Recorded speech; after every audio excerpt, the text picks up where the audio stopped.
All right. Well, thank you everyone for joining in today on day two of Apex Hours for Students. First of all, sorry for the technical glitch, but nevertheless, better late than never, right? So, thank you again, and welcome to this day two of Apex Hours for Students.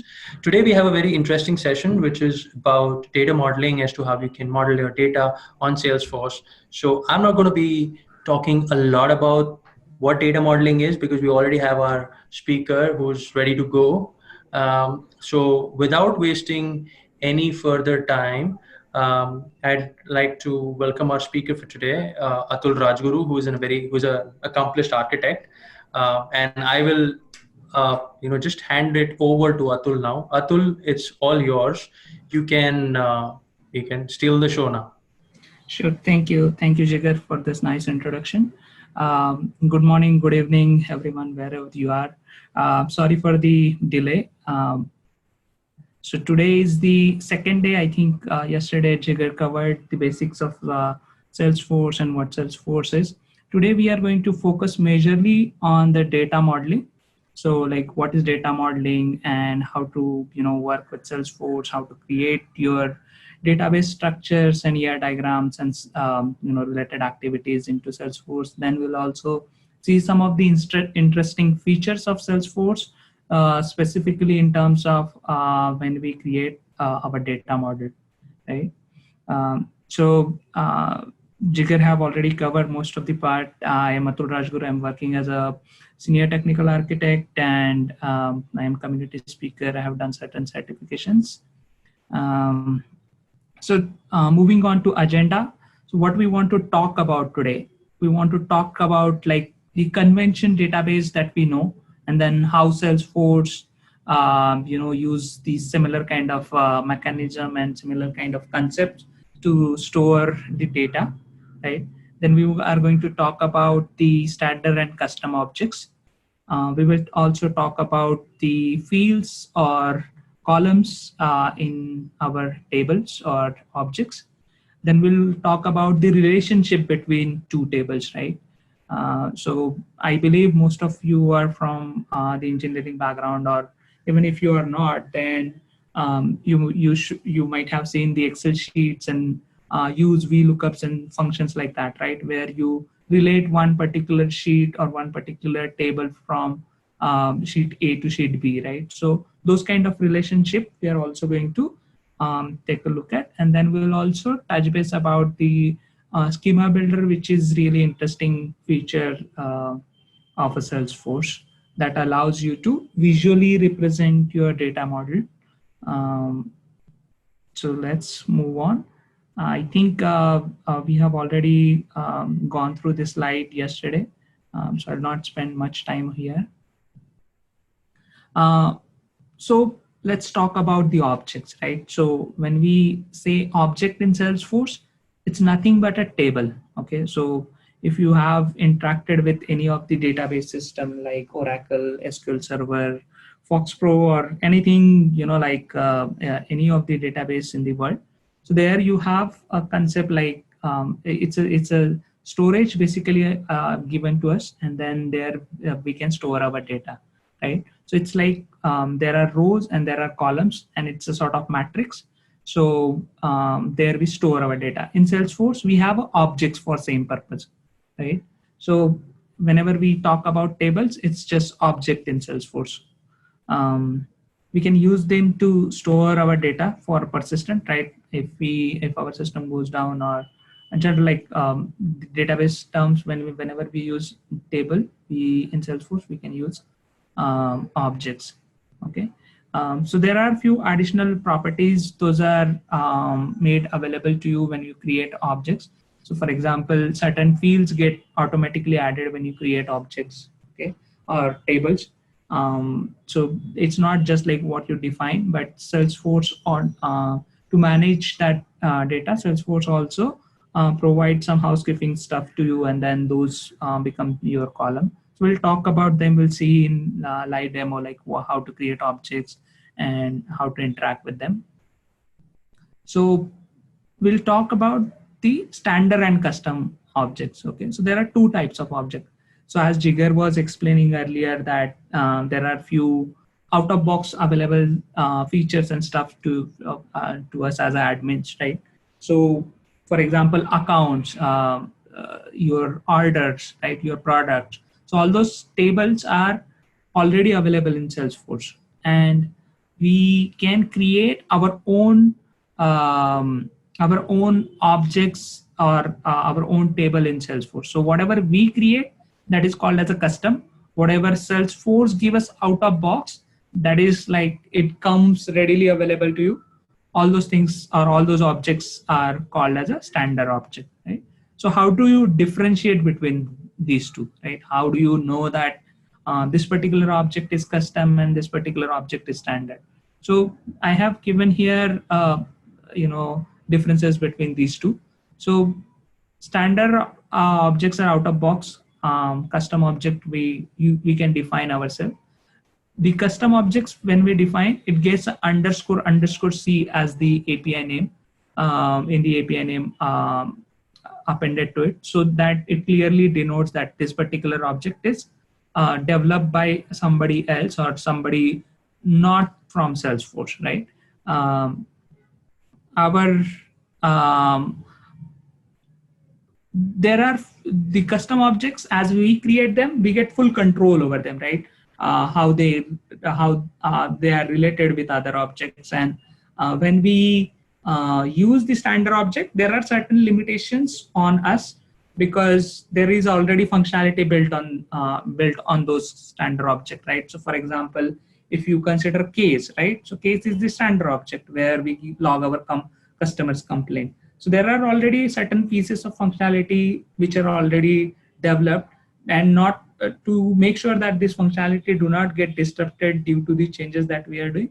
Salesforce limit us in a certain way so that we do not make accidental changes to this standard object. The examples I have given here: account, contact, user, these are standard object, right? Employee, department, invoices, right? These are sort of example of custom object, right? So now we'll talk about the fields type. So we talk about the tables, right? But table is just the like metric, right? Matrix. So what are columns? So columns are defined by the field type. So whenever we create a field in a object, it becomes a column in your table, right? So these are the different field types, those are available to us. And then there are few more. So for the sake of simplicity, I have like made sure that I have sort of classified these field types based on their nature. So for example, in blue you can see auto number, which is like the number automatically get incremented. If you add few more like record, as you add record to your table or object, the auto number field will automatically get incremented. Checkbox is just like normal checkbox. Currency is where you can store numerical currency values, and date, time. These are all like, if you just read through them, those are all sort of self-explanatory. There are few which are interesting. Those I would like to highlight. So for example, picklist and picklist multi-select, right? So picklist is like your drop down, and picklist multi-select is where you can select multiple values in that drop down, right? Then text area long means you can store really large data, probably email, complete your email. Then rich text area, where you can store HTML formatted text, right? And URL, where you can store website URL and stuff like that. There is this orange or maroon section is specifically most interesting, and we'll see a couple of the examples of this fields creating of this, and then our major focus is going to be on this area. Okay, so formula fields are very interesting. Okay, so when we create a formula, what it means is, like in Excel you might have use functions, right? So where you have column A, B, C, and then in column D, if you want sum of column A, B, C, you can just put a function and then it will automatically calculate that sum, and then you can drag and drop in that Excel column so that the for particular function get applied to all the rows, right? So same kind of functionality is available to us using the formula field. Formula field, help us in automation. So for example, if we have a student table, and in that student table we have various subjects, and for each subject we are storing mark, right? So if you want to calculate total, if you want to calculate percentage, all those things we can do via using formulas, right? Roll up summary is again interesting.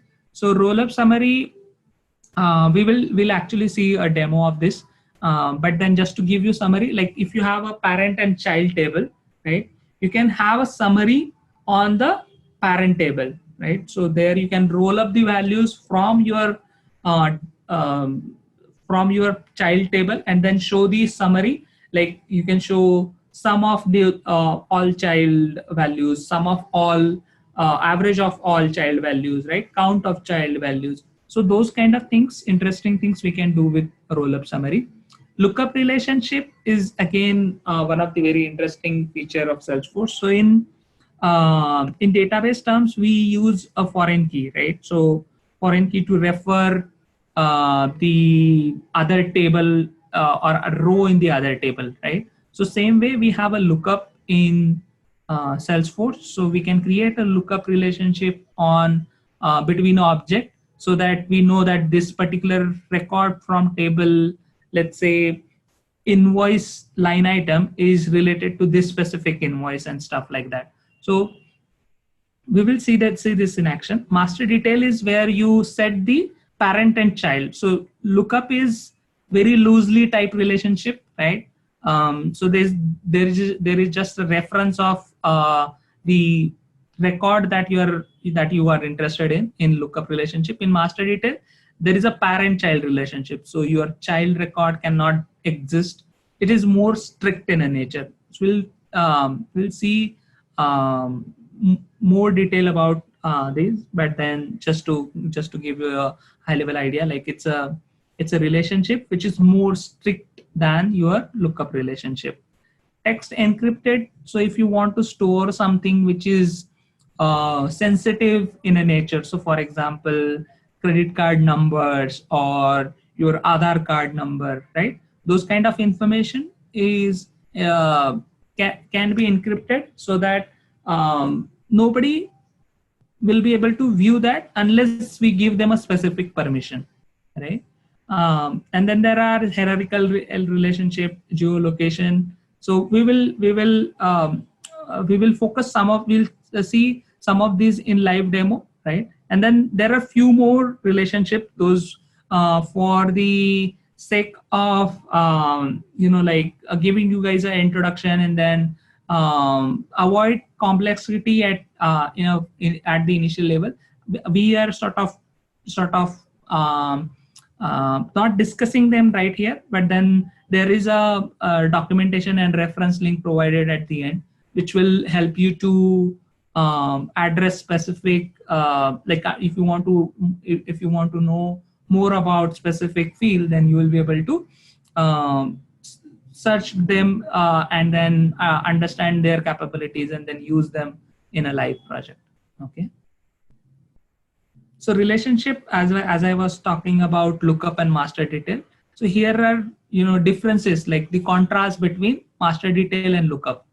So lookup is like just to link between two objects, right? Parent child is master detail is parent child kind of relationship. So when I say parent child, it means that your child record cannot exist unless you create your parent record. Okay.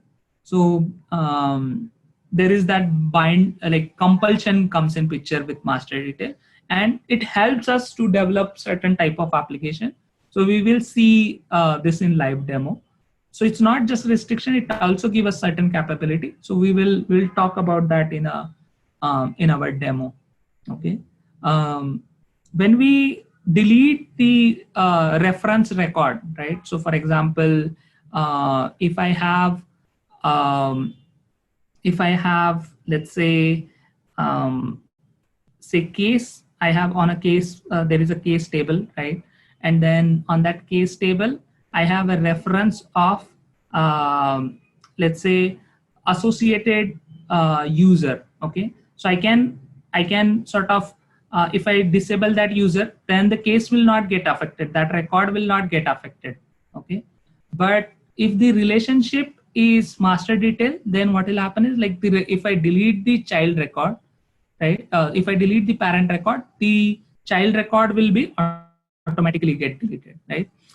The capability that I was talking about when we use master detail is, like, we can have a roll up summary. So for example, the example that I was talking, like, if you have like, if you have a sort of table, so we have a demo for this, and then I'll show you how roll up summary help us. But then, just to give you idea, like, if you have a invoice table and then invoice line item table, right? So invoice line item is like your so if we, for example, if you go in a grocery shop and purchase 10 items, and then total bills comes to like 100 rupees, right? So the 100 rupees will be a summary of all the items that you have purchased, right? Every item will have its own price, its own quantity, and based on that multiplication, you'll get the subtotal for that specific item, right? And then when you sum all that, you'll get the final number, right? So that is roll up summary. um, Detailed record must have master record, right? So whenever you want to create child, you must have the master record. In the case of lookup, we don't have those sort of restriction. The detailed record inherit the sharing. So we will, this specific topic is just for this specific point is mentioned just for the sake of completeness. We will see probably on a day 7, we have a session for sharing and visibility. So there we will see and understand this specific concept in more detail, right? And then we can create only 2 master detail fields on a particular custom object, okay? And lookup, we can create 25. So these are the considerations for when you decide your data model, when you create your ER diagram, right? That time we need to make sure that how many master details we are using and how many lookups we are using, okay? So we will talk about the next type of field, next type of feature that I would say, that is dependent pick list, right? So dependent pick list is, so for example, if we want to implement a feature like when users select a country, all states should be listed, right? So if we select country as a India, it will list all states in India. If you select a state, it will list down all the cities in that state, right? So there is this dependency between 2 sets of field, right? So all those things can be done without writing any sort of code or taking any special effort. You just need to know certain things, and if we get enough time, we'll walk you through, how to create a dependent pick list, and how which field can be a controlling field and stuff like that. But just for now, just understand that standard pick list. So there are pick list values which are standard out of box available to us on a Salesforce, right? So for example, when we have an opportunity object, right? On the opportunity object, we have open, we have close, close won, close lost, this kind of a pick list values, right? So those standard pick list values can be controlling field. So they can be parents sort of in a relationship, but they cannot be dependent. So the state, country, city pick list I was talking, right? So state becomes your controlling field, and the country becomes your controlling field, and city becomes your dependent field, right? So standard fields always can be a controlling field, but they cannot be a dependent field.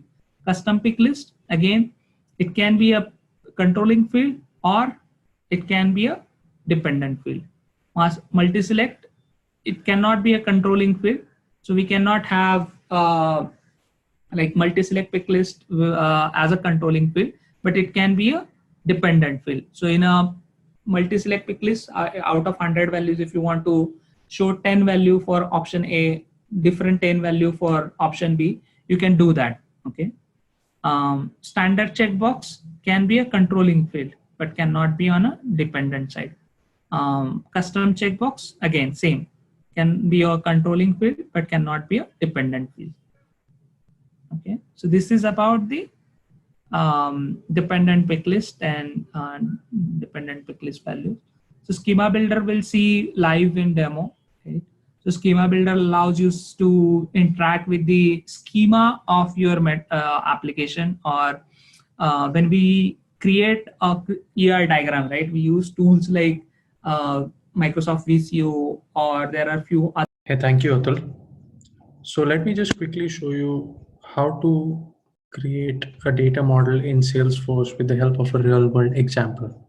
So let me just switch over to my hotel reservation screen, and let me just quickly walk you through a problem statement. So we're going to be creating a data model for within Salesforce for a hotel with the help of an hotel reservation example. So UC Resorts intends to manage the room reservations for hotels across various states using Salesforce, and so this particular resort has multiple hotels.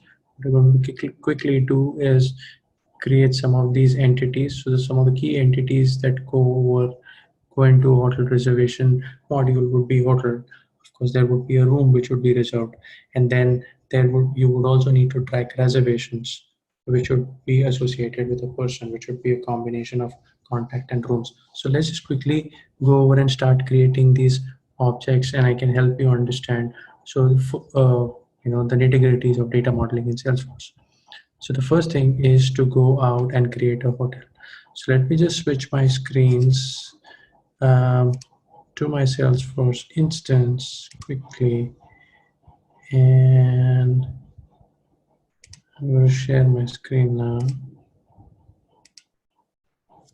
All right, so here I am logged into my Salesforce developer edition org. I'm going to go to the setup menu, and I'm going to look for the object manager. Object manager is the place which helps you create or build objects, right?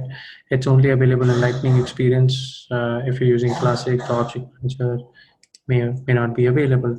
If you're not very comfortable using the object manager, you can also go to objects and fields, and basically use the object manager option from here. So how do you create objects? So the first thing is to go and create the outline for our hotel reservation module. So let's clearly build out the objects, the key entities in our modeling example, which is a hotel, a room, and a reservation.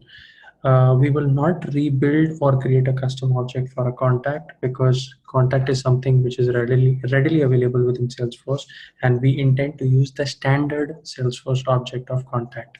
Okay, hotel rooms and reservations are not readily available, hence we will have to custom define these objects. In turn, we will be building using custom objects for these. So let's just quickly go and build the hotel room and reservation objects. So let me just switch over to the Salesforce instance. Hopefully you guys are able to see my screen. Let me go to the object manager, and let me first create my hotel object. So let's start with creating a hotel object. Now, if you want to create object manager, basically is the directory of all the objects that exist on your org. If you want to search for a particular object, you can just type in quick find and you can locate a particular object. Right, in this case, we're going to create a custom. So we say create in custom object. That brings me to the new custom object screen. I'm going to quickly say hotel, because that's the name of the hotel, and I'm going to give it a plural label, hotels. Rest of the room. So because hotels do have a name, I'm going to keep a text field for a hotel name. You can also have the name set to an auto number, which will auto increment every now and then. We will see in a bit how you can use names as auto numbers, right? So for now, I'm going to leave it as text, right? And leave the default options as it is and just say save. Now, one of the key things to understand over here is If you check these check boxes over here, then only will the object be available for reporting. You can allow activities, basically allows you to track activities against a specific record. And then you have Salesforce auditing, which is field history tracking. And only if you check this particular checkbox, the field history tracking is available for this particular object. So right now we're going to just leave it as default, clean and simple, and just move on. So I'm going to say save and new, which will again bring up the same screen and help create a new custom object.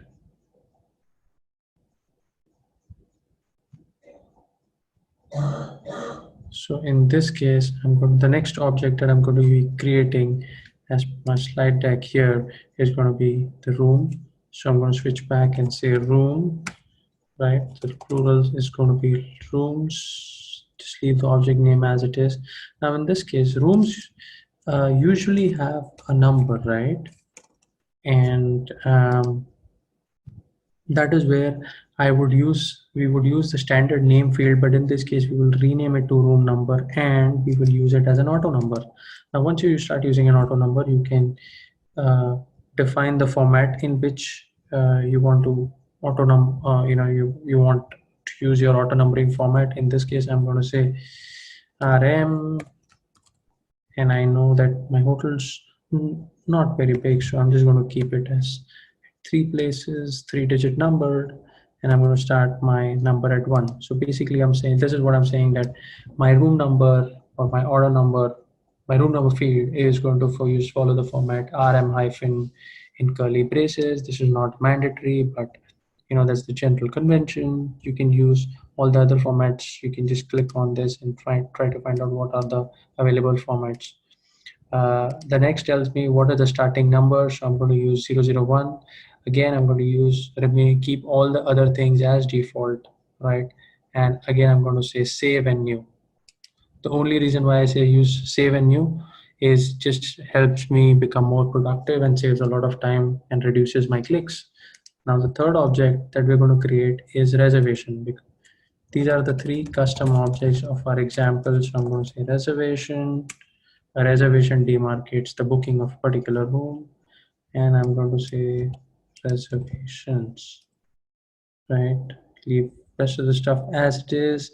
Now usually when you do reservations, reservations are a number, so I'm going to say reservation number, and then I'm going to say res. I could have a lot of reservations, so I'm going to say 00000. That's the starting number. Again, I leave the default as it is, right? And this time, instead of save and new, I say save. Now the only reason why I do that is now I return back to the object manager, and if I go to the object manager, I'd see that all our objects are in place. So we have a hotel object, we have a room object, and we have a reservation object. Now, one of the key things to note over here is all the object names. We did not provide any suffixes, but all the object names have a suffix which is automatically added, and it's __c. This is one of the key differences between a standard and custom object, that whenever you create a custom object, is automatically suffixed with __c, which demarcates that it is a custom object. So just by looking at the API name of an object, you can figure out whether it's a standard object or a custom object. So let's just now go down to detailing of these things. So now, first of all, let's understand the relationship. Now, all these objects, we just created these objects. All these objects are actually associated with each other. That's where the relational modeling comes in. So how do I understand or the relational modeling? So if you look at Salesforce, it gives you 2 basic types of relationships. One is a master detail, which is where the detail or the child records, the parent records are mandatory for a child record, every child record, and a lookup where the parent is not mandatory. Now, in this particular case or in this particular scenario, I could have, sorry about that, can never ever have a room which exists on its own. A room always has to be associated with a hotel, and that's the reason in this case, hotel would be the master and the room would be the detailed record. So hence they share a parent-child relationship. So the first thing is what we're going to do is we are going to detail out the hotel fields. And one of the key, so let's just, we've already created the name field, right? That's standard out of the box and we're going to use that. But one of the key things that we can look at is creating a street address, which is a simple text field where somebody can type in the street address of a hotel. So let's just go and start creating the fields. Now how do you go and create fields for an object? So you can go to the object manager, search for the respective object. In this case it's going to be hotel, and once I click the name of the object, I am redirected to this particular tab. This is all the metadata associated with every object on the Salesforce instance. I'm going to choose fields and relationships, and then from there I'm going to start detailing it out. Now this also provides a quick find where I can search for a specific field if I have a lot of fields to take it out from. In this case I'm going to keep it simple and say new field, and I'm going to call it street address. So first thing first, we got to choose a data type. Because it's a plain text field, I'm just going to say text and just move on, right? There are 16 or 18 odd data types which you can really explore. So I'm going to say street address. I'm going to provide a label. I'm going to provide that default length. So I'm going to say 255, and then I'm going to say street address is mandatory, right? I do not want to provide any uh, duplicate values. I'm not worrying about that right now, so I'm just going to keep it simple, plain stock standard, move over to next. So now this screen really tells me who is able to see this field that we're creating. For now, we'll not get into the security nitty-gritties, and I'll just keep it as default. I say move on and say next, and then so every object has a page layout associated with it. A page layout is nothing but the user interface of every object which is generated by default on the Salesforce platform. So it automatically also gets added to the hotel layout, and we'll see in a while as to how you can uh, how this field gets added to the layout. So I say save and new. The only reason is I'm a bit lazy and I'm going to just reduce my clicks. So the next field as per our object model defined in the slide deck is state and city. Now, one of the key things about state and city is we would want these to be pick lists, but also we would want to have the city field to have a dependency on the respective state field, which means that when I choose a specific state, only the relevant cities of that specific state should be displayed, which is a very logical um, uh, behavior that the user would expect, right? And that's where the dependent pick list thing comes in. So let's just understand how to create simple dependent pick lists within Salesforce. So we're going to go back to our hotel object. Yeah, right. We're already on the hotel object. If you want to check, this is the name. I'm going to say a pick list, right? And I'm going to say next. Okay. We're going to say state, right? And I'm not going to use a global pick list value. I'm going to explicitly provide my own values. So I'm going to I'm going to keep it simple. I'm going to add 3 states. Maharashtra, Karnataka. Guys, don't really crucify me if I get the spellings wrong. I'm usually bad at spellings. So we're going to get 3 states. You can do all the fancy stuff over here. You can say that if there is a default value that is already chosen amongst this, if you choose this, there is no default value which is already selected. Sometimes it's a good idea to have the default value selected. Just choose the default value to be the most common value. That way it eases out the overhead of providing inputs to the form by your users and saves them a ton of effort. You want to restrict it to a defined value set. Yes, we don't want people to go and add values, so we're going to keep it to that particular thing. We don't want to alphabetically sort this, but if there is any alphabetical sort required, yeah, you can just do it with this click. I'm going to keep the rest of the things as same and just move on. um, I'm very liberal in my thoughts, and hence I would want everybody to see my field. Ideally, that's not the true way. You will of course have a security model. I'm going to also add this to my page layout, and then so I have built the country pick list. Now what I'm going to do is save and new, and I'm going to say I'm going to choose another field, and this is going to be a city pick list. Let's say pick list and next, then go to city. Again, like I said, I want to put my own values, so I'm going to say Mumbai, Pune, uh, Bangalore, Mysore. We have all heritage hotels, so we're going to not miss out on Jaipur and Udaipur.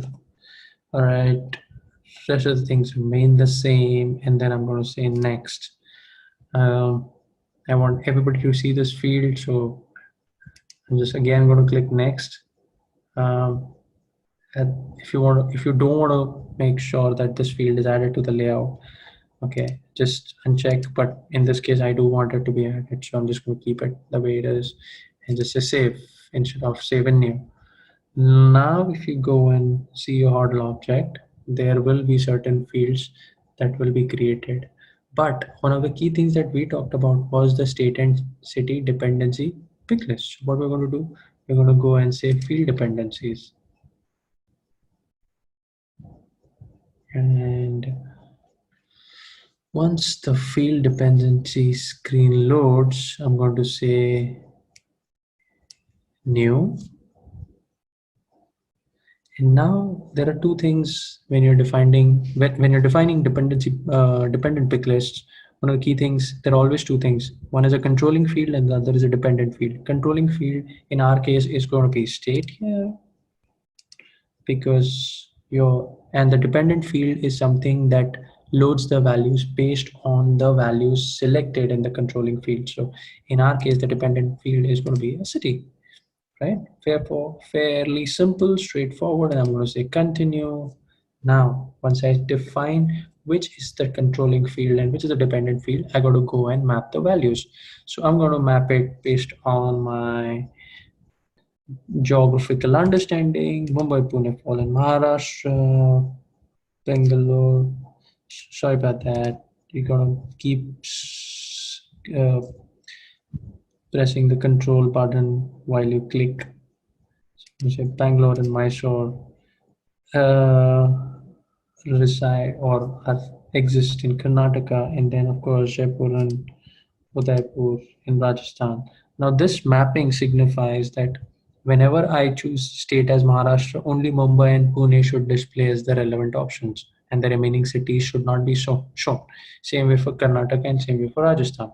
So we've already made the selection, we'll say include values, and then we will say a good idea here is to preview. So we just take a quick preview. Right now, there's nothing selected. Let's say if I select Maharashtra, you have Mumbai and Pune. If I select Rajasthan now, Mumbai, Pune don't show up, and instead it's just Jaipur and Udaipur. So there's just a preview, just to make sure that whatever you mapped is working as desired. Now I'm going to go and save, right? And that's exactly how you would establish field or establish dependency between fields on an object. This state and city was a great example of for creating dependent pick lists within Salesforce. Now let's quickly move back and start detailing the room object. Now the room object is a special object purely because it's a part of a master detail relationship, and the room would be the child of a hotel. Big purely because a room cannot exist on its own. So I'm going to create the room object now. And so I go back to the object manager tab. I'm going to search for rooms now. I already have the room object. So I'm going to start creating fields on the room object. So let me just switch back to my slide deck and see what are the fields. So we have a couple of fields. We have hotel, which is a parent, which we have tariff, which could be what's the amount for, what's the tariff for that room per night, and the type of room, which is typically what is the occupancy of that room. So let's just create these fields. So go back to the room object and say new. I'm still using the object manager, so I'm going to say new, and I'm going to say master detail. Okay, the reason why master detail, because we're going to be pointing to the hotel object in this case, and it's going to ask us which object do we want to point to. Of course, it's a no-brainer. It's going to be hotel. So I'm going to quickly search, say hotel, say next,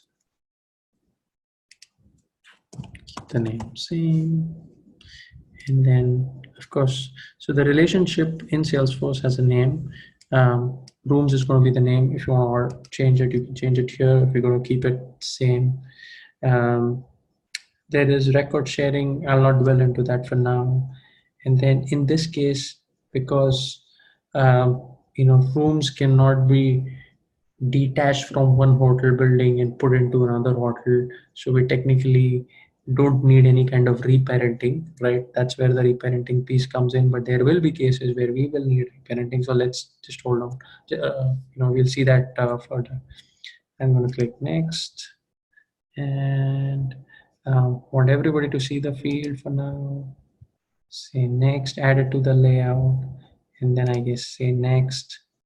So related list. So typically when you have a page layout, there's a detailed record, and there are multiple related records to a particular detailed record. Those related records are shown up in a list, and which is termed as a related list, and what's the label of the related list you want to show over here. So in our case, it's going to be rooms. Fairly straightforward. It's going to show up on the hotel layout, right? So I'm going to, because I want to save a lot of clicks, I'm going to say save and new. So I created the hotel object, which means I've created a relationship, right? Now the next field is tariff, and tariff is going to be currency. So I'm going to choose a currency type field, say next, call it as tariff. Oops. Okay, keep everything the same. Because this is a numeric field or a currency field, I'm going to say length is 16, so at max it can be 18. And what I'm going to do is how many decimal places. So both these numbers typically should add up to 18, right? So I could have 16 values before the decimal place and 2 values after the decimal place in this case. I'm going to put a default value in this case just to say 0, 0, right? I'm going to say next. Let's see if there's a, okay. I want to make sure that this is available to all the users. So I'm going to say next, and I'm going to add it to the room layout, right? But we still have a couple of fields to add. So we're going to say save and new. Let's go back. And now this time we're going to add the occupancy picklist field, because this is going to be a picklist field and I want to restrict the options. I'm going to just create picklist, but in this case, there are no dependencies, right? So I'm going to say occupancy. Say occupancy type, and then we say I want to enter my own values. I could say single, it's a double, or a triple. And once we do that, we're going to choose a specific value. This time I'm going to say I want to just make sure that the first value is the default value, so that I reduce the overhead of my users. And then I go and say next. Of course, I don't want people to, or my users to add any other values beyond the values that I have provided, and that's the reason why I choose the restrict picklist value option. I'll say next for field level security. I definitely want this field to be added to my page layout, and that's about it. I think we have our room object set up and detailed out with fields, right? So if you see, the fields are there. So there's a master detail relationship. There's a room number, which is of course the name field that we're using, and there is tariff, which is a currency field, and then there is an occupancy type, which is a picklist field. Right, now let's move on and quickly detail out the reservation field. So again, I'm going to go to Object Manager and I'm going to search for reservations. Now, reservations typically have very specific things, right? So if you typically talk about reservations or a room booking, you would ask specific questions. The first is what was booked. Second is who booked it. And the third is when was it booked or what is the duration. So you need a start date and an end date. So let's just detail that. So that's where the reservation thing comes in. But one of the key things over here is um, reservation is a junction object between a contact, which is the person who booked the room, and the room that is being booked, right? Now, in this case, this is a typical many-to-many relationship scenario, which means that one room could be booked by multiple people, of course, on different dates, but at the same time, one person could also book multiple rooms, right? Which means that you have a many-to-many relationship over here. In this particular hotel room case, when there is either a master detail or a lookup, it is a one-to-many where the parent is one and the detail side would be many, which means that one hotel could have many rooms, right? That's what it is. So that is the reason why reservation needs to be a junction object, and this object will end up having two master detail relationships. So let me just go ahead and create that. One of the key things to understand about a junction object is that when you're creating master detail relationships, you got to make sure that whichever object is the first object is something that dictates the visibility and the, uh, the the record sharing rights. So it's important that you are clear in the order in which you want to create your master detail relationships on a junction object. For now, let's not worry about that. Let's just go out and create new fields. So I'm going to say new. I want to say who booked the room. So I'm going to look.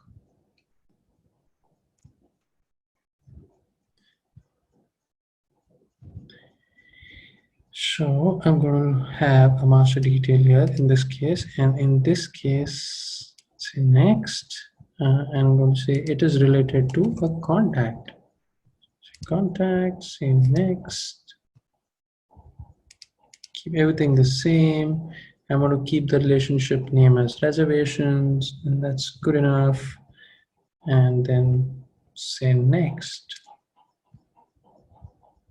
Hey, one of the key things I missed out on mentioning over here is it could be very well possible that somebody has booked a room. Maybe you booked a room called 204, but something went wrong. There's a maintenance issue, and now, although your booking is for 204, the hotel management wants to allocate 205 to you, which is typically a change. So in this case, there will be a need for reparenting, which means that a room booked for a contact could be reparented or reassigned to a different individual, or maybe there's a cancellation.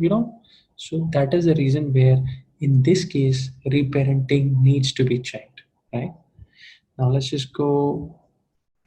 So allow reparenting checkbox purely just means that if I have a master record and a detailed record, the detailed record can be reparented and assigned a different parent, right? Once it is already assigned a parent. If you uncheck this checkbox, you will not be allowed to assign or reparent the existing detailed record, which has already been assigned a parent record. Right. So fairly simple. Go and click next. Say next, and then I'm adding this to the reservation layout. I'm going to say next, and then I'm going to say the related list. Reservations will typically show up also on the contact page, right? Now, because it's a junction object and it has two relationships, it will all show up as related list on the detail pages of both the parent records. In this case, it will show up as a detailed list on contact, and it will also show up the detailed as a related list on the detail page of rooms, right? Because those are two key entities which will have a many-to-many relationships. So I'm going to say save and new. Now this time I'm going to create a new relationship with rooms, because the room also needs to be a must. So say room, we've already done that. Say next. Say room, keep the name. In this case, I'm just going to say room reservations just to differentiate this between, just to differentiate the relationship here. In this case, the room reservations could be different, right? And that's the reason why I'm just going to say allow reparenting, just say next. Okay, I want everybody to see it. Let's not worry about security for now. I'm adding it to the layout and say next. Now, so like I said, because in this case, this is the second object, we'll also have reservations show up on the related record of the room, on the detail page of the room object. So let's say save in new. So we've already created the room and contact parent relationship, master detail relationships for the reservation object. Now let's just go and detail it out with the start and end date, saying that from when. So let's pick a date field. We'd ideally pick a date time field, but yeah, I mean, in this case, we'll just pick a date field for simplicity. You could, in the real world, if you were modeling, you would typically pick a date time field. So let's say start date and keep everything the same. I can say today, just to make sure that I am populating today's date by default, right? These are standard functions which are available. So this just helps the user.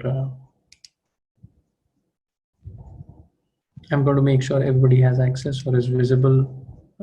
This field is visible to them, and this also gets added to the reservation layout. Now as I save a new, and now I'm going to add an end date, right? So this is again going to be a date field. This time it's going to be end date. And now in this case, I'm going to say today, but I'm saying today plus 3. So I can directly put in mathematical operations and it'll automatically compute. It says that what are the 3 days.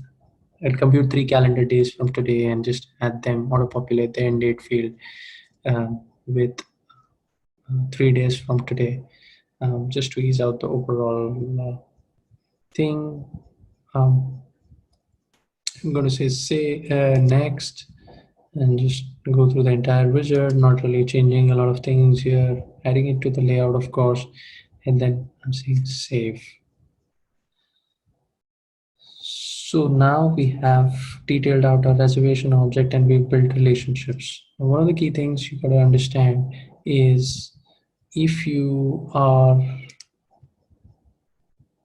if you're the person who understands things visually, there's also something called as a schema builder that's available. So you can simply go to object manager tab and there's the schema builder button.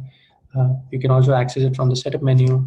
So just click the schema builder button, which gives you a GUI type of an interface, gives you a canvas. I'm going to clear all and I'm going to just choose the objects that we just created. So we created hotels. We'll choose hotel. We created rooms. We choose rooms.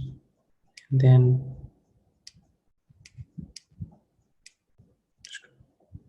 reservation.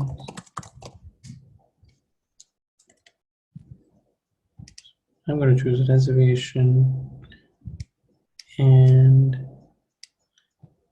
choose contact because reservation is incomplete without a contact. So I'm going to do auto layout. Okay. And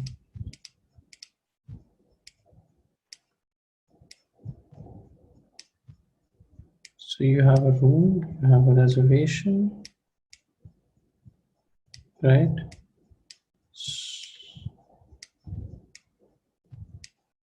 So if you now compare the data model, so this gives you a more visual appearance to your data model, so people who can, you know, who understand or who can relate to the data model visually, schema builder is a tool for you. Of course you can go and add build out objects and, you know, build out the same thing. The only thing is the entire wizard of being, you know, being able to add things to the page layout and you know, tabs is not available when you build out objects using schema builder.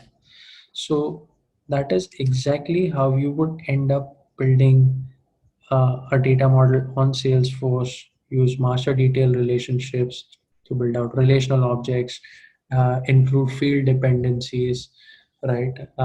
All purely with a point and click thing. Let me just go out and create tabs so as to just give you a better understanding of how this all works. Don't really worry about uh, the UI piece, right? So let's just see if we have an app already built.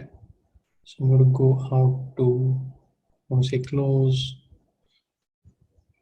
and then say tabs. So I'm going to app manager,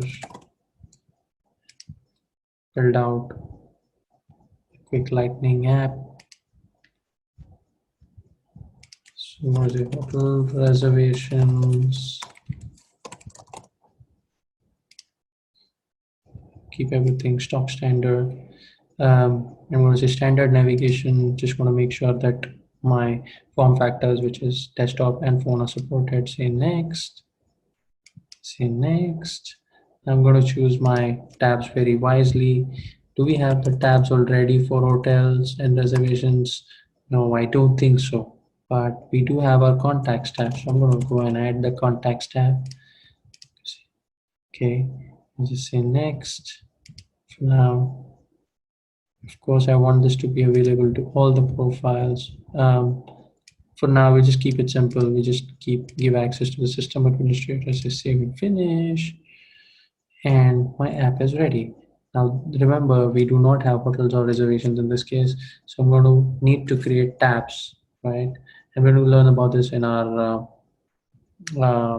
third day 3 episode.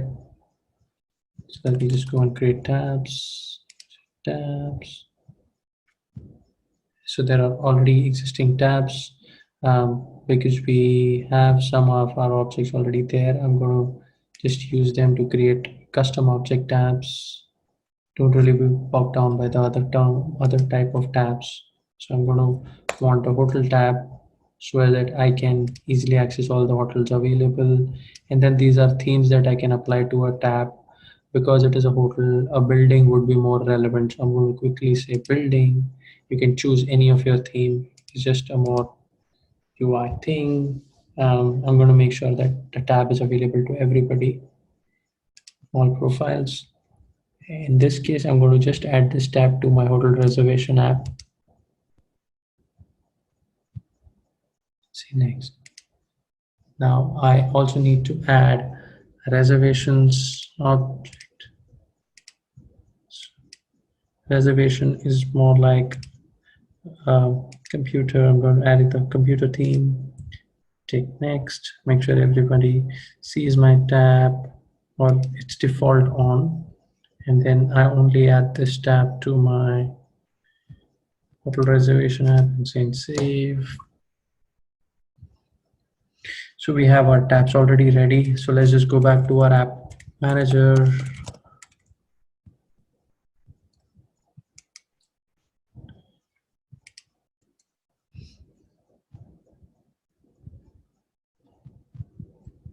And then I'm going to already have my hotel reservation app. I'm just going to modify it slightly.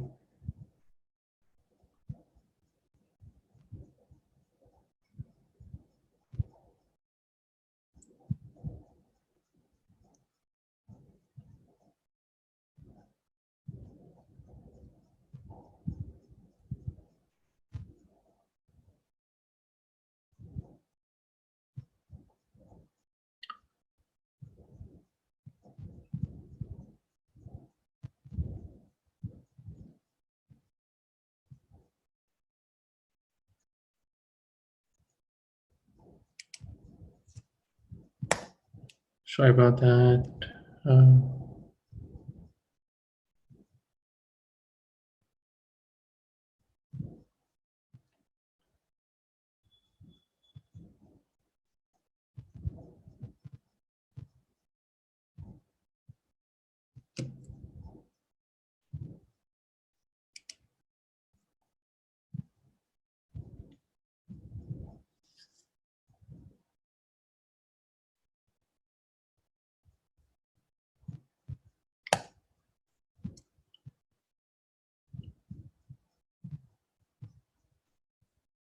Okay, I'm just going to quickly modify the navigation and that's it.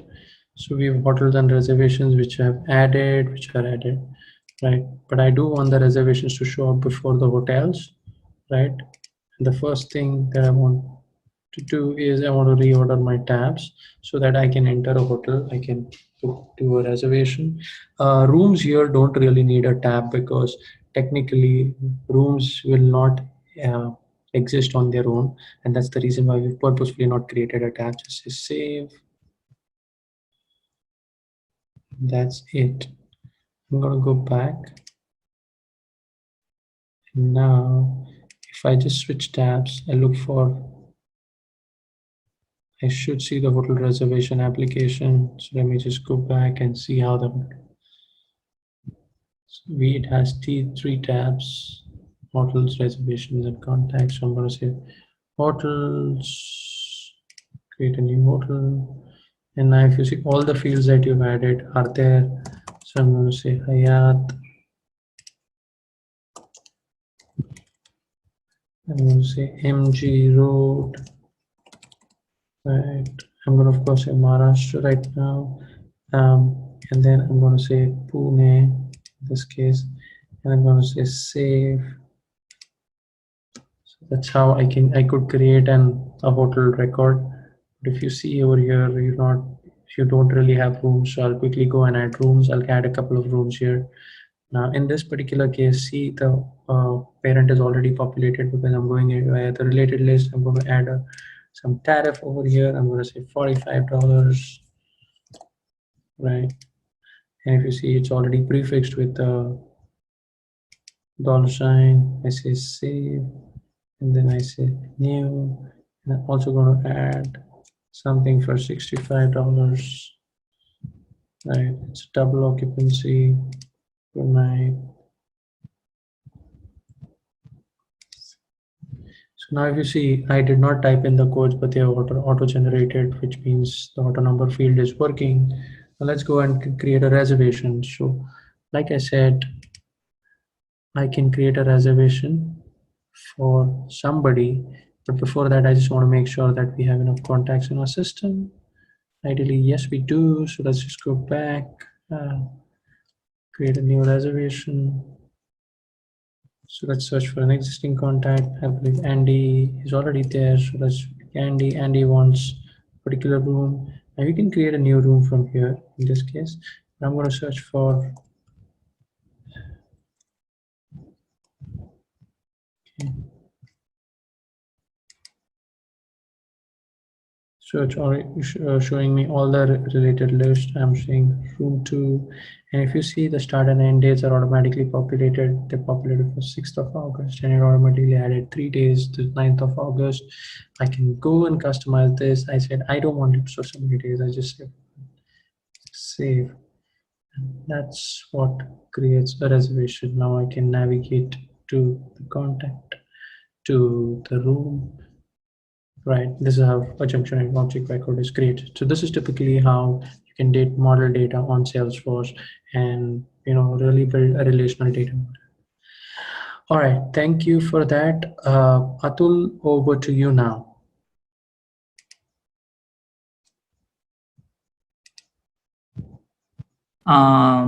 So we have considered a hypothetical scenario, right? So the hypothetical scenario is something like this. So ABC Corporation is into hardware supplies, right? So they supplies hardware to various end users and various banks and IT companies and stuff like that. Right? So what what their requirement is, they want to track all the customers, right? Whoever wants to buy their product, they want to track their customers, right? And then they have a specific set of users in the Salesforce, and they want to make sure that one individual user from ABC Corporation is taking the ownership of each individual customer, right? So they want to have a lookup relationship from account, which is our customer, where we are going to store our customer data. So to specify which user is going to take care of this customer, we are going to specify this lookup relationship as a user. Then we are going to have a invoice object. Okay, so invoice object is nothing but a parent object. Okay, this object will tell you like how much is your total invoice amount. Okay, how much amount you have paid, how much amount is due, when it is due, and the status of that invoice. Okay, an invoice line item is the child object. Okay, so invoice is the parent and invoice line item is a child.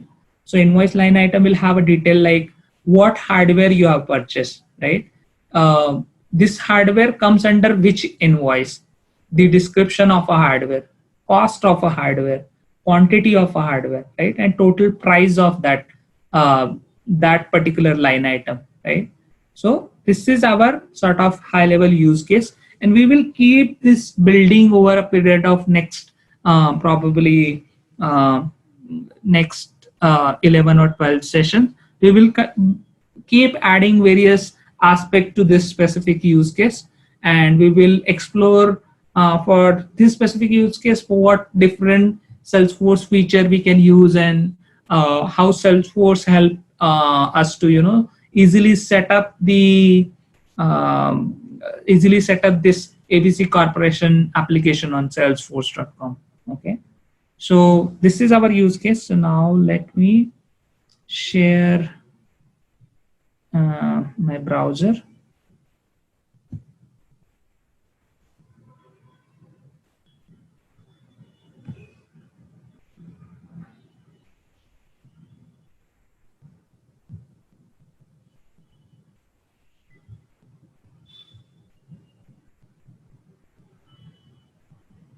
Okay.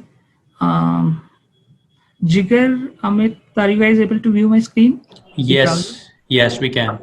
Perfect. Okay. So what we will do is we will toggle between the PowerPoint presentation and this browser window to make sure that we cover all the points. Okay. So to create, so now first thing that we need to do is like we need to have, as per the requirement, our first point is to have the on an account object. Account is a standard object, right? So on that object we want to assign a specific manager, right? The first thing we will do is like we will go into setup, and it automatically, when I go into setup, it automatically opens a new tab. So I believe Jigar have already shown you guys how to create your own Salesforce dev org, and I believe all of you have tried that and have your own dev org.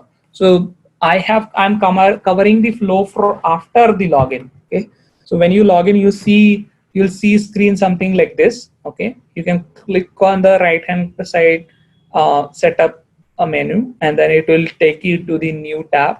Okay, on that tab you will have an option to quick find. There we will search for object manager.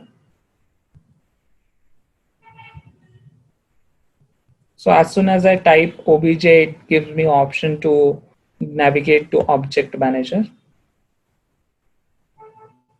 There you can see all the objects or all the tables in the Salesforce, right? So those are all different objects available to us out of box. The one which you see __c are the custom which I have created, right? The one where you don't see __c are the standard object, right? So by looking at their API name, you can easily figure out which one are standard and which one are custom. So we'll quickly go into account, and once we go into account, we can click on the fields and relationship. So that will show you all the fields from the account table, or all the column in the account table.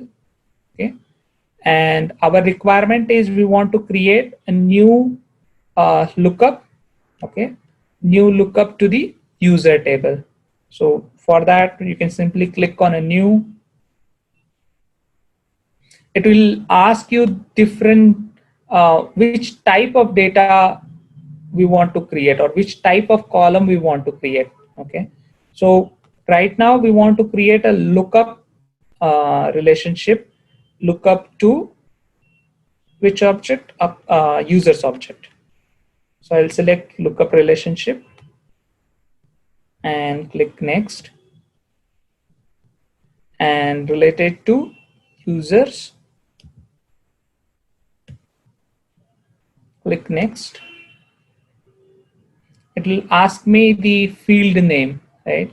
So what field name we want? It is our requirement is saying account manager, right? So I'll give a field name as a account manager, and when you press a tab on after entering label, it will um, automatically take the field name, which is the actual name that we will use when we create a formula and stuff like that. I have already field name as an account manager, so I have just added one to it. You don't need to do that. And then you can simply create next, click next, and it will ask you on which uh, like who will have a access to this field. Okay, so we need to specify the field level security for this specific field. So Salesforce is really good in these terms, like once you define your field, you need to tell who will have access to that field, and only those people will be able to either read or view that field. So you can make particular field as a read only, so that nobody will be able to edit that field. And you can select a field visibility, like if you want to show that particular field to everyone. So for now, we will keep it simple. We'll select the default and click next. Then it will ask you where do you want to show that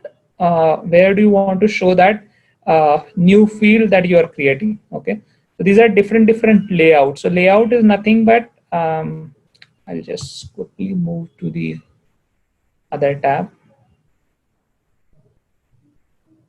and go on the accounts tab and select one specific account. So here what you see is the layout of the account. Okay, so layout means how various things for account objects are arranged. Okay, so that is called as a layout. So we will say that I want to add this new field to the all the layouts. Okay, and you can just simply click save, and then it will allow you to sort of create this field. It will get saved into your metadata, and then you will be able to interact with that field. So I have already created this new field. Okay, account manager, right? So when we I'll just create a new test record, or probably I will just edit the existing one.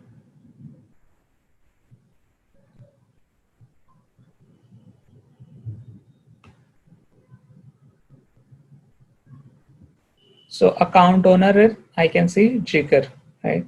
So I can change the account owner, or I can do all the operations. So this is out of box becomes available to you, right? So you don't need to do anything special. You just define your data model, right? And then Salesforce take care of creating the presentation layer, handling validation, and then making sure that other peripheral activities are taken care of. So this is one of the very good capability of a Salesforce as a platform.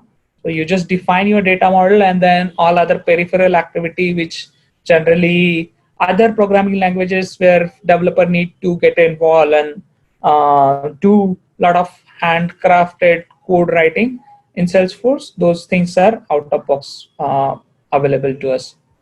Okay, so the first requirement is address. Now we will go to the next requirement, which is creating the invoice object. So now this is the standard object that we have, right? So what if we want to create a new custom object? So we can go again to object manager and create and click custom object, and it will ask you the label of your custom object, right? So I will, for now, I will say invoice. Uh, I already have invoice an invoice line item created for this demo. So I'll just say invoice one, and it will automatically populate the rest of the things. It will ask me like, um, what if it's a plural? If there are multiple record, how should I refer it? Then Salesforce give us nice capability where we can select whether that particular object is available for reporting, field, track field history and stuff like that. So we will in our upcoming sessions we will go through them. But for today, just try and focus on creating objects, creating fields, and then different types of field. Okay, so we will create the object, and then the last checkbox is interesting. When you select this checkbox, it will, what it will do is like it will give you a tab like this. Okay, so you can directly click on an invoice, right, and see all the existing invoice. So this kind of capability becomes out of box or seamless to the end user. We don't need to take any effort on this. If we just click save, it will create a new object as a invoice one, and then it will create a tab for it like this, invoice and invoice line item. So I have already created this invoice object. So we'll just go and see that object. So steps are all same, the one that I have just shown you. And once we create the invoice object, we can go into fields and relationship option, and there we can create the fields that we need. So what we need for this demo is we need invoice number as a auto number field, right? So I have already created, when we create an object, that time we need to select whether I want to use a name as a text field or auto number, right? So I have selected auto number, so automatically my invoice will get numbered. Okay, amount due, and this three amounts.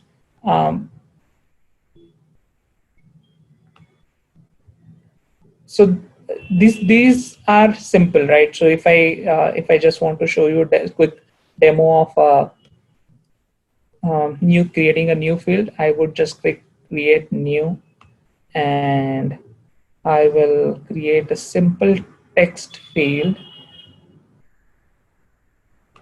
and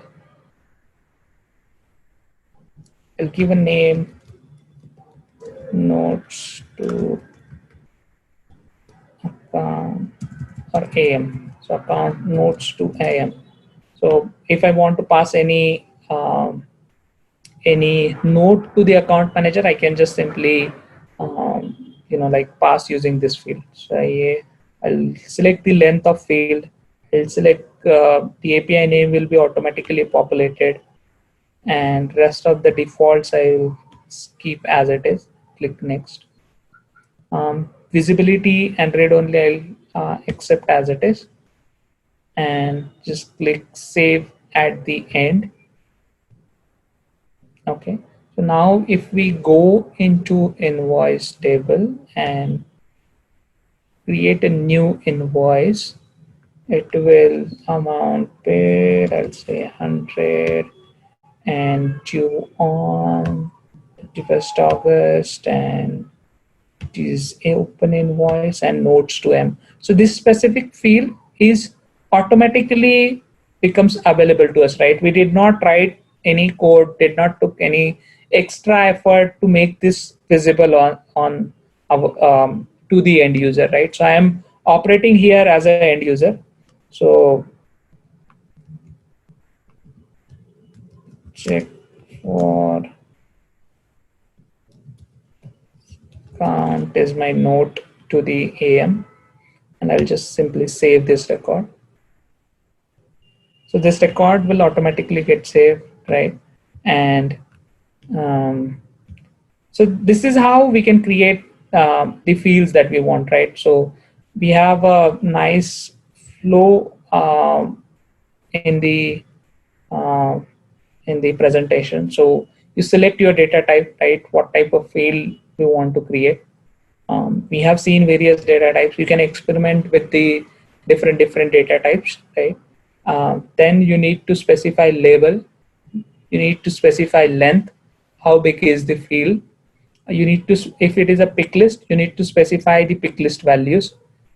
You need to specify description. So description is sort of optional, but it is really helpful. Okay, so like why you are creating that specific field, so that description you can specify.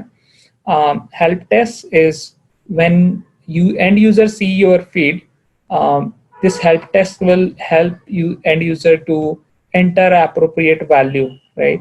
So so if end user is sort of confused, he is not sure why this notes to AM field is there, then if I enter the detail about help test, then that will help end user. Okay, why that specific field is uh, used. Set field visibility. We will talk about this in more detail, but this just on a high level, it will make sure that a specific field is visible to certain type of user, and it's hidden or it's read only to the other type of field, other type of users. And then at the last, what we need to do is like we need to add that field on the page layout. Unless and until we add it to the page layout, that particular field will not be visible to anyone. Okay, so now we talked about the steps for creating objects. We have talked about creating steps for fields. We will also talk about creating the child object and their fields. Okay, so steps are almost same. So I'll just quickly walk you through how to create a new child object. Same steps will follow. Go into object manager, click create custom object, specify label, specify plural label, object name, and the record name, right? So record name is nothing but so for example, every user have a name, right? So same way record also have a name. So for example, opportunity name is like how you will, so opportunity in India, opportunity in US, opportunity in New Zealand, right? So the name of that particular record, how do you want to refer it, that you can specify. Data type, text or auto number. So if I select auto number, the record will automatically get incremented one by one. Here I need to specify display format. So in this case, what will happen is like record will be displayed as a I00001, and starting number I can specify 100, whatever, right? So this is how we can create a new custom object, right? I'll just go back and show you the invoice line item. And to view the existing fields that I have created, I'll just click on the fields and relationship. So here, the special thing that I have done is I have created relationship invoices, okay? And the data type I have selected is master detail, okay? So as this is master detail, what will happen is our invoice object will become master. This object invoice line item will become child, and every invoice line item will need to be associated with one or the other invoice item, okay? And with that, it will give us the capability of a roll up.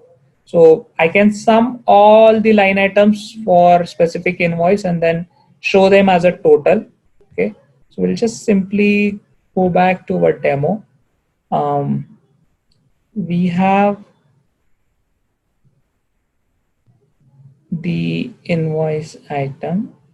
We'll go into invoice line item and create a new invoice line item. Line item name is, let's say, RAM 8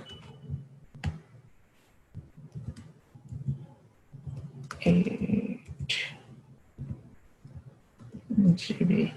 So this is the line item name. Invoice I need to associate, so I'll select the invoice.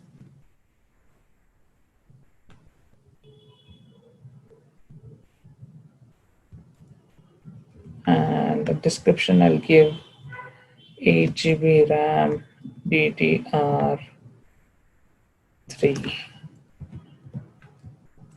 So this is the rich text area field that I have selected.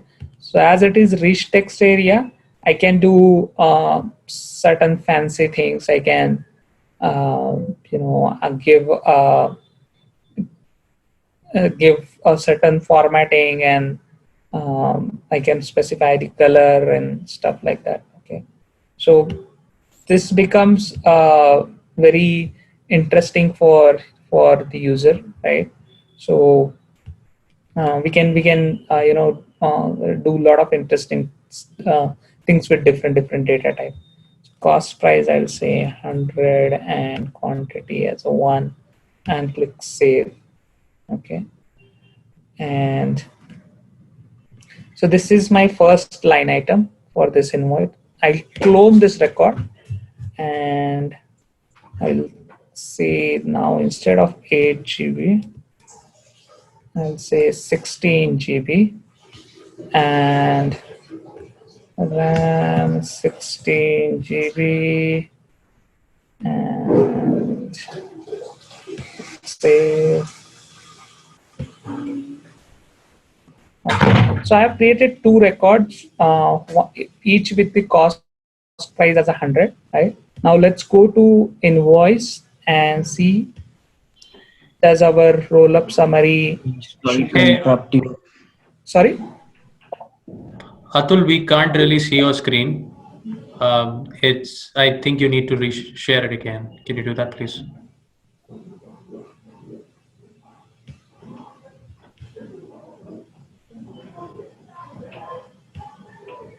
Share.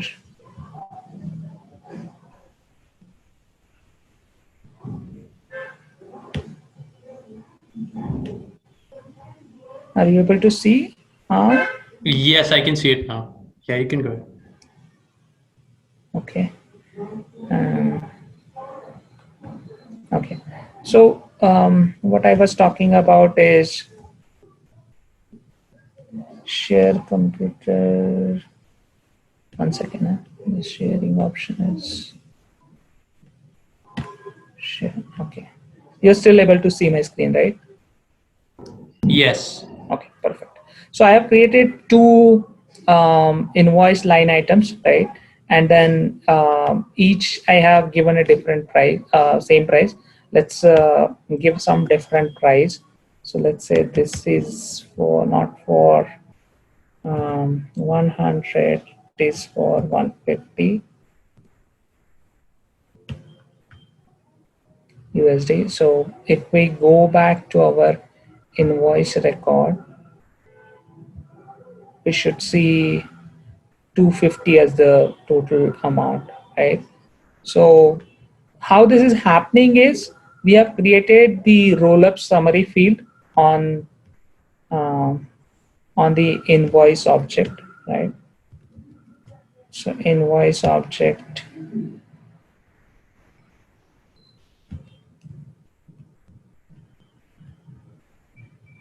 fields and relationship, and oops, this is invoice line item.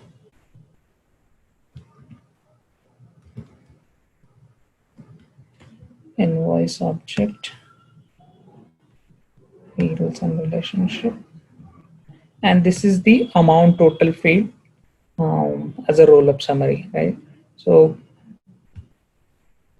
we can do a lot of fancy things with different data types, and those become like very interesting for real business use cases. So one that simple use case that I have shown, you can try it same way with the student and their subject marks. So you can create student table, you can create a various subject records and their marks, and then you can have a result on the parent student table, right? So you can try the various roll-up summary types. So count is for counting how many childs we have. Min and max are like like minimum, getting the minimum value out of all child, and maximum value out of all the child records. And sum is the one that we have shown. And then we need to specify the field on which we want to do this sum or min max count operation. Okay, so this is for the master detail relationship. So we will quickly see one interesting field, and then we will open for question and answer. So we are already on the invoice object, right? We have the fields like amount due, right? Which is the formula field, and its type is currency. So I will simply try and edit that. So what this field does is, it is a formula, right? It calculate value automatically. So we have the total value, right? And then from a total value, we want to subtract the amount which is already paid. So if we do this subtraction, whatever amount remains is the amount due, right? So if we go on our invoice object, our total invoice amount is $250. Out of that, $100 is already paid, and due to that, the remaining amount is 150. So if I change certain values here, right? So 1110. Notice that the amount due automatically changes. So these are different type of things that we can do with the master detail relationship and formula fields. So we can do like formulas between various like cross object and stuff like that. So I think we have covered most of the points. So these are the trailhead links for you to go through, and these are some of the additional. Atul, Yes. I believe you're sharing your presentation, but we can't see the slide deck. One second.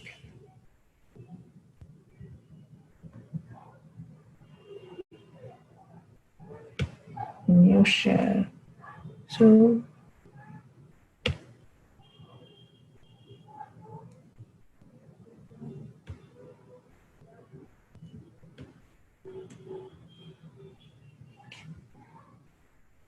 share, yeah.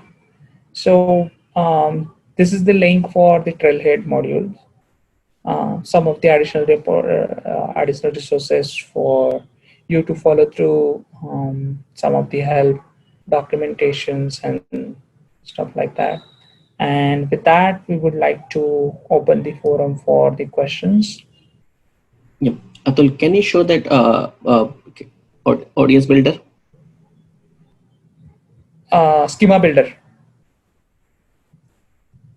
Schema builder. Yep. Yep. If we go in setup, I think we are already on. So you are able to view my screen, right? Yes, I am looking at the question slide deck right now. Why it's doing that?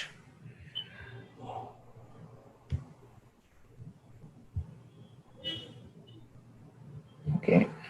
So if I go in setup, so you are able to view the browser window now, right? Yes. Perfect. So if I go in setup and go to schema,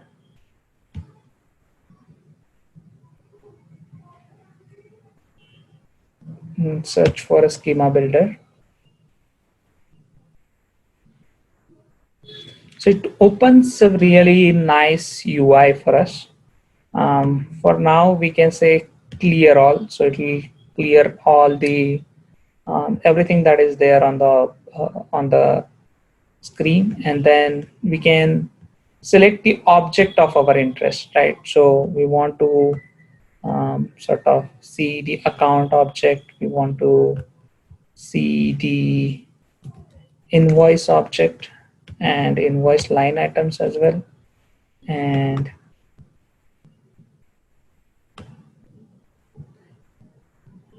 so we can do a lot of fancy things using the schema builder, right? So as you can see, the relationship which are defined are directly available to you on the screen. You don't need to do anything special, right?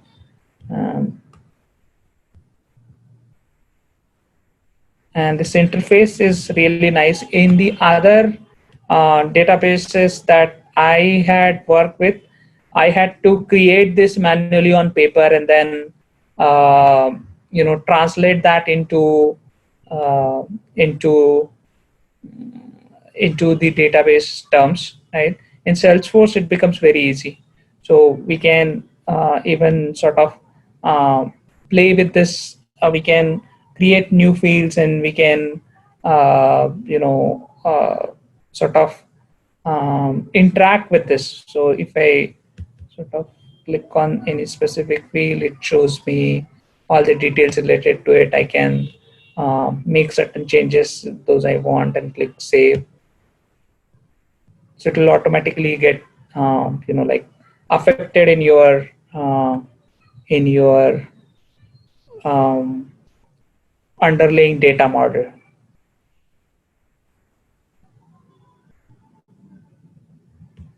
So yeah, with that, we would like to open the forum for the questions.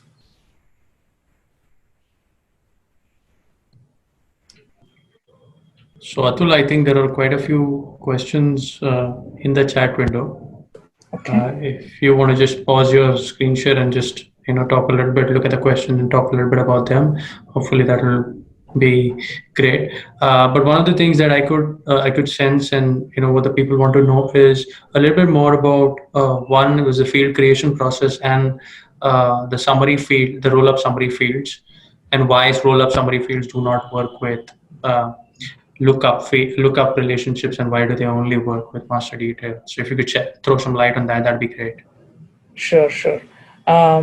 So we have two. So there are two different mechanisms to relate between two different tables, right? There are two different ways to link two records from the different table, right? And one of them is lookup and the other is master detail. So master detail is mainly used for when we want that tight bounding, right? When the child record cannot exist without the parent record. So for example, invoice line item, right? So you cannot have just one single line item as your invoice, right? So there, even if you have single line item, you will have to create the parent invoice to make a business sense out of it, right? So when we have this sort of relationship, we use the master detail relationship between two objects or two table. When we need loosely typed relationship, right? So for example, account manager can be assigned to invoice, or it can be like in at an indecisive state where we don't know like where this account, which account manager will be assigned to this specific um, uh, customer, right? So that value can be null, but then invoice, customer invoice will be always there, right? So when we have this loosely type of reference, there we use the lookup relationship. When we have really strong type coupling, there we use master detail relationship. So I hope that answers the question.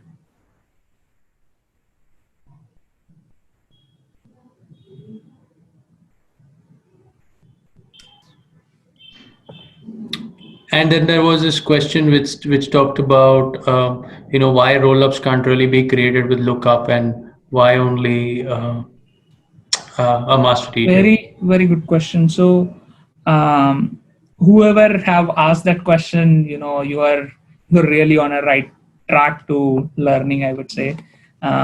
So when we have this tight coupling, right?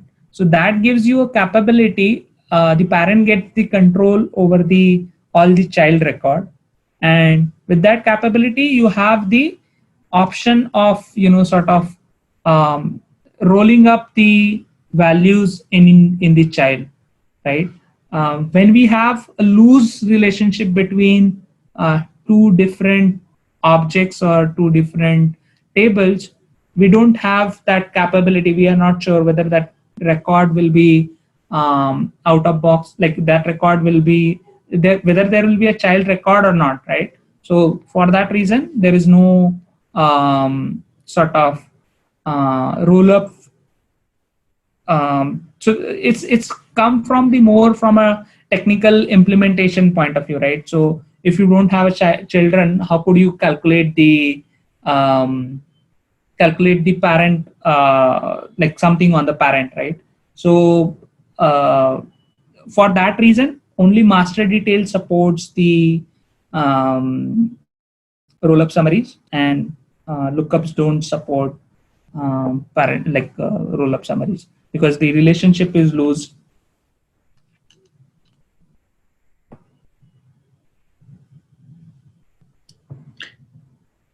And I think there was a request. I think people are getting it's a little bit difficult for people to understand the difference between a master detail and an invoice. And a lookup relationship. So if you could just give an example, one for probably master detail, one for lookup, that'd be great.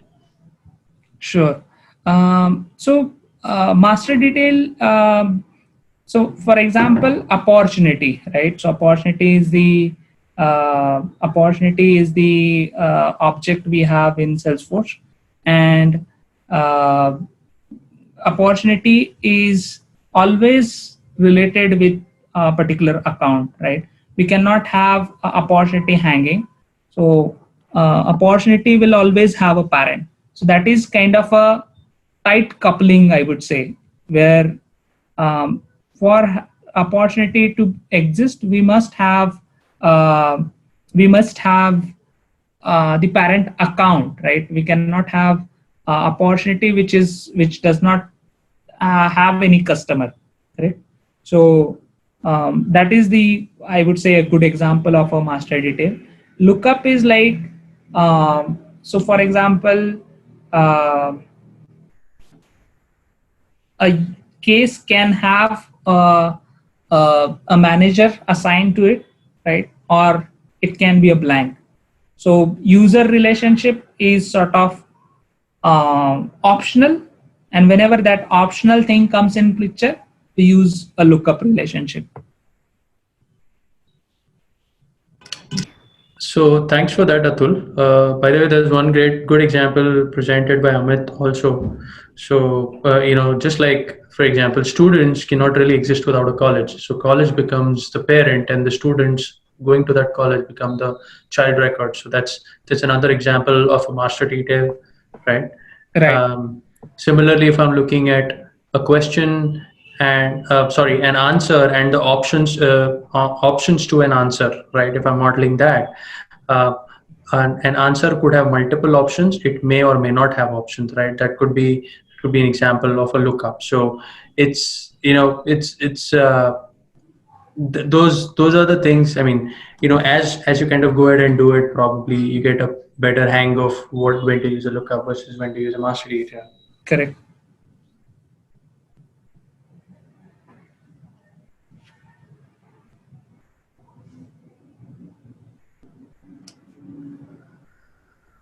Okay, I think there's a question around page layout and compact layout. So, Rishabh, I would recommend you to, hold up your enthusiasm. I'm glad that you're asking these questions. We have a session only dedicated to this particular, the UI thing. So just hold on to your enthusiasm, and we'll definitely answer that in the upcoming sessions. I think with that, probably we've overshot our time, but nevertheless, as long as the learning is happening, it's a great experience for everybody. So thank you once again, Atul. Thank you for that great session. And guys, thank you for all the enthusiasm and being so patient in spite of the technical glitches. So thank you once again. If you do have follow-up questions, please feel free to post the questions on our Twitter handle or on our website, which is Apex Hours, and we will be more than happy to answer each and every question that you have, right? So I'm sure we may not have covered all the questions in the process, but yeah, just put it on our Twitter handle or our website. I'd prefer, and we'll definitely provide detailed answers to your questions. So thank you once again, everyone, for joining in. Stay hungry, stay foolish, and keep learning and keep blazing the trails. So here's Student Apex Hours, and this is Jigarsha. We're signing off for the day. We'll be back tomorrow with an interesting session, which will cover uh, and unravel some new facets about Salesforce. Just a quick thing that I'd like to mention.